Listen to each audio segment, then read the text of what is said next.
Deiodatus I declared the independence of Bactria around 256 BCE.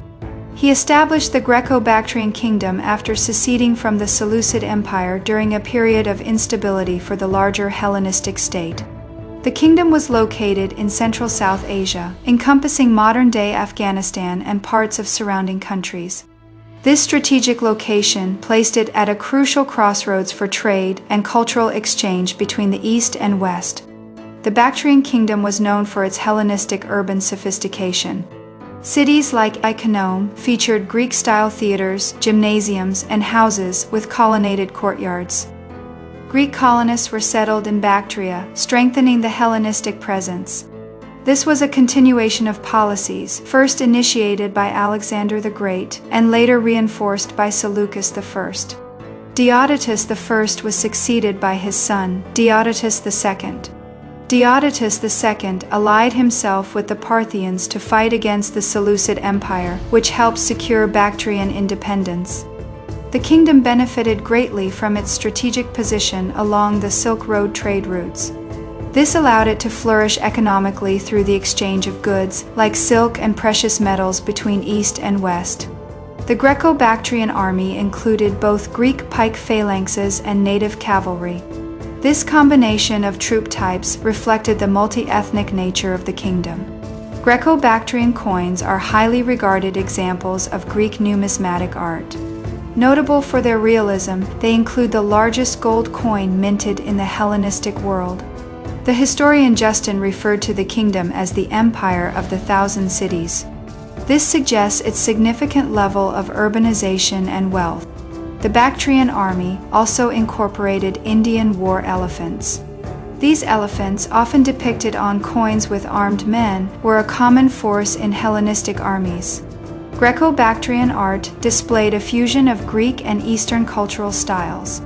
This blend is visible in various artifacts, combining Hellenistic and Central Asian elements.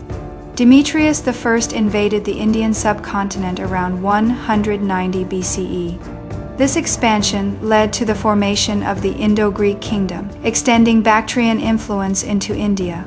Eucratides I seized power around 171 BCE, establishing his own dynasty.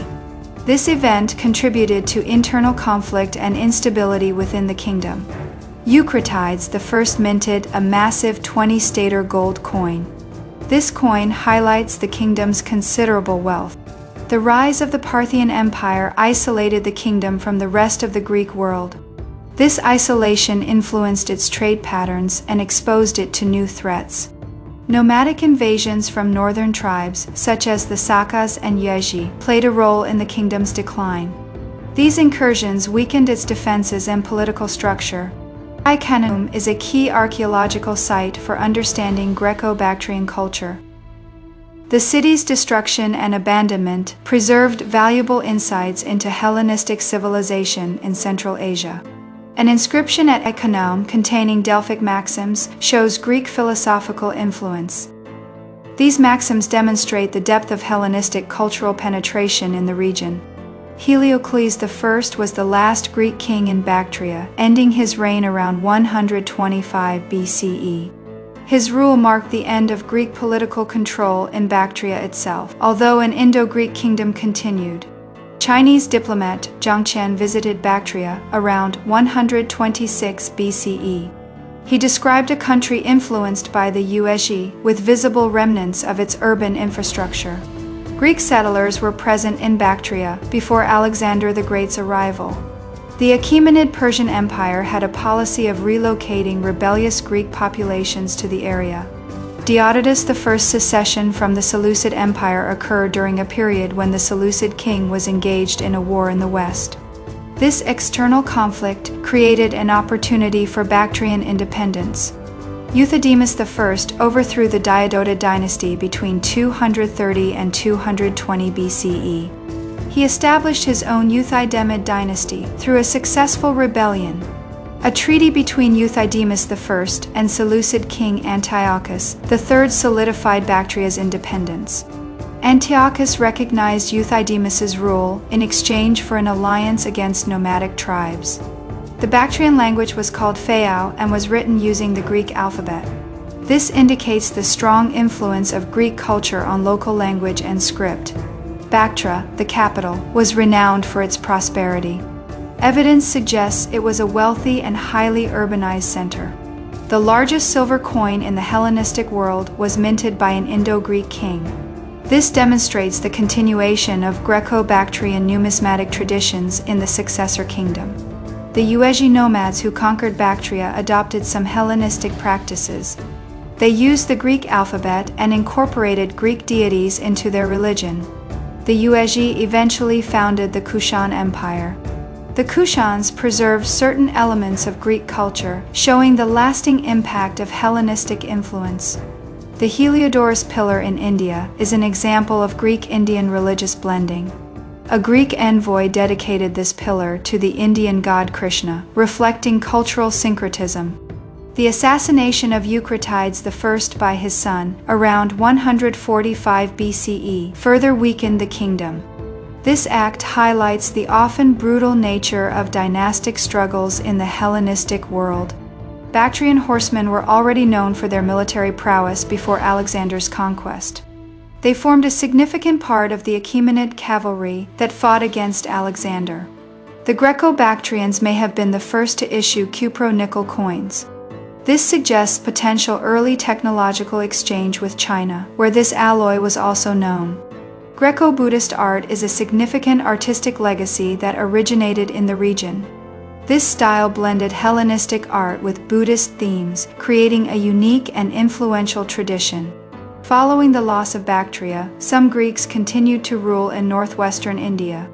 This led to the formation of the Indo-Greek kingdom. The Indian text Milinda Panha provides an account of the Indo-Greek king Menander. It describes a philosophical discussion between Menander and a Buddhist sage. The presence of multiple rulers in different regions at the same time complicate the kingdom's history. This, known mostly through coins, points to internal divisions and rivalries. The Greco-Bactrians maintained amicable relationships with neighboring India. They engaged in diplomatic and cultural exchanges. The Bactrian language, written in Greek script, persisted for centuries after the kingdom fell. The Kushan Empire used it as an official language until the 9th century AD. Some scholars propose a possible Greek artistic influence on China's terracotta army.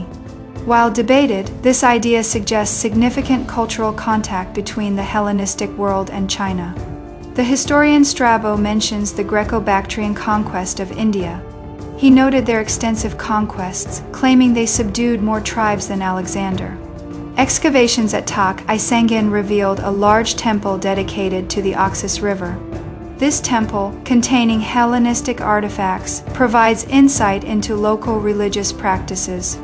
Greco-Bactrian kings often wore the Macedonian Kausia hat as a symbol of their heritage. This headwear, frequently depicted on coins, distinguished them from other Hellenistic rulers. Chinese goods like silk were already traded in Bactria when Zhang Qian visited. This indicates active trade before the formal establishment of the Silk Road. Ancient sources praise the Greco-Bactrian kingdom for its fertility and wealth. Justin described it as opulentissimum, highlighting its prosperity from fertile lands and trade. Bactrian sculpture combined Greek techniques with local materials. Excavations have found terracotta and plaster sculptures that blended Hellenistic methods with local styles. Some Greco-Bactrian coins were bilingual, featuring Greek and an Indian script. This practice, adopted during the expansion into India, aimed to resonate with a local population. The kingdom's decline was due to a combination of factors, not just nomadic invasions. Internal conflicts, dynastic disputes, and attacks from the Parthian Empire also contributed to its fall. Bactria was known for its substantial cavalry forces. Polybius noted that the Bactrian king commanded 10,000 horsemen at the Battle of the Arius. The cultural legacy of the Greco-Bactrians influenced succeeding empires for centuries. Their blend of cultures and artistic traditions continued to shape the region long after their political power ended.